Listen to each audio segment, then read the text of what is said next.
Hello all. आज मैं अपना रिव्यू शेयर करना चाहती हूँ मेंस्ट्रुअल कप का। तो मैं आपको बता दूं कि मैंने मेंस्ट्रुअल कप क्यों इस्तेमाल करने शुरू करे थे। बस वही प्रॉब्लम जो सभी को होती है, पैड से होने वाले नुकसान। पैड जब मैं इस्तेमाल करती थी तो बर्निंग सेंसेशन होता था, फाउल ओडोर होती थी, लीकेज का भी डर बना रहता था और उसके साथ में साइड्स बहुत ज़्यादा कट जाते थे कि बहुत मुश्किल हो जाती थी। उन 5-7 दिनों में बहुत ज़्यादा प्रॉब्लम हो जाती थी। तो इन सारी चीज़ों से बचने के लिए जब मैंने सर्च करना शुरू करा कि और क्या क्या ऑप्शंस है जो मैं इस्तेमाल कर सकती हूँ पैड्स के अलावा, बिकॉज़ कपड़े का तो ऑप्शन है नहीं है अब, तो फिर मुझे पता चला कि हाँ, एक टैम्पन नाम का और मेंस्ट्रुअल कप नाम की चीज़ें भी आती है which can be use during periods. तो जब मैंने और रिसर्च करा तो मुझे मेंस्ट्रुअल कप थोड़े बेटर लगे क्योंकि वो यूज़ करना और थोड़ा ज़्यादा हैंडी था। एक वन टाइम कॉस्ट ही, एक बार आप ख़रीद लो 300-400 रुपये के से स्टार्ट हो जाते हैं और फिर उनकी लाइफ बहुत ज़्यादा रहती है। इसके अलावा उनको यूज़ करना बहुत इजी है। आपने एक बार इंसर्ट करना है और फिर 6-8-10 घंटे बाद उसको क्लीन करना है, निकालना है, क्लीन करके वापस केवल गर्म पानी से धो करके फिर से इंसर्ट कर लेना, फिर यही प्रोसेस रिपीट करना है जब तक आप पीरियड रहते हो।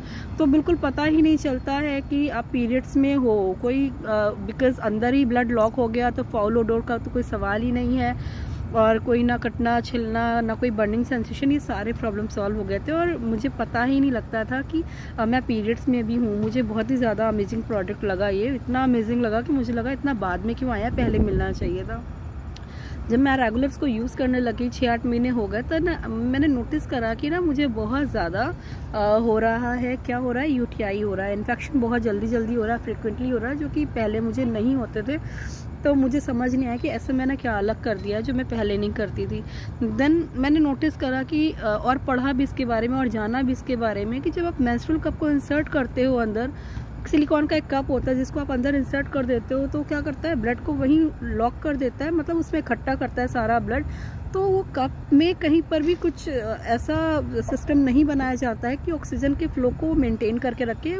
बिल्कुल ब्लॉक हो जाता है। आपके जो प्राइवेट पार्ट्स है, आपकी यूट्रस है, आपके फैलोपियन ट्यूब्स है, उनमें कोई ऑक्सीजन नहीं पहुंच रहा होता है। उसकी वजह से क्या होता है, जो ब्लड इकट्ठा होता है ना, उसमें बैक्टीरिया पैदा होने लगते हैं और बैक्टीरिया मल्टीप्लाई होते होते वो कहाँ जाएंगे, कहीं तो हो जाएंगे। उनको कहीं रास्ता नहीं मिलता है बाहर जाने का, वो सिर्फ ऊपर जा सकते हैं, अंदर जा सकते हैं, यूट्रस में जाते हैं और फैलोपियन ट्यूब में जाते हैं और वहाँ जा कर के वो क्या करते हैं, हमारे ऑर्गन्स को डैमेज करना शुरू कर देते हैं।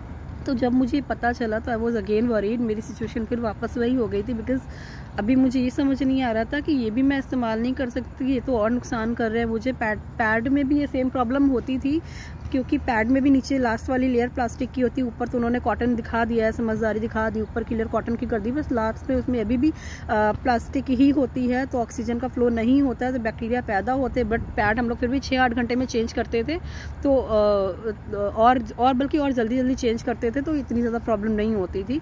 तो फिर मुझे समझ नहीं आया कि मैं क्या करूं, इसको तो मुझे रोकना। फिर जब से मुझे किसी ने एरीज इंट्रोड्यूस कराया और मैंने एरीज इस्तेमाल करना शुरू करा तो मुझे लगा कि नहीं ठीक है, इसने तो मेरी सारी प्रॉब्लम सॉल्व कर दी। अब मुझे मेंस्ट्रुअल कप की भी ज़रूरत नहीं है और मुझे पैड की भी ज़रूरत नहीं है।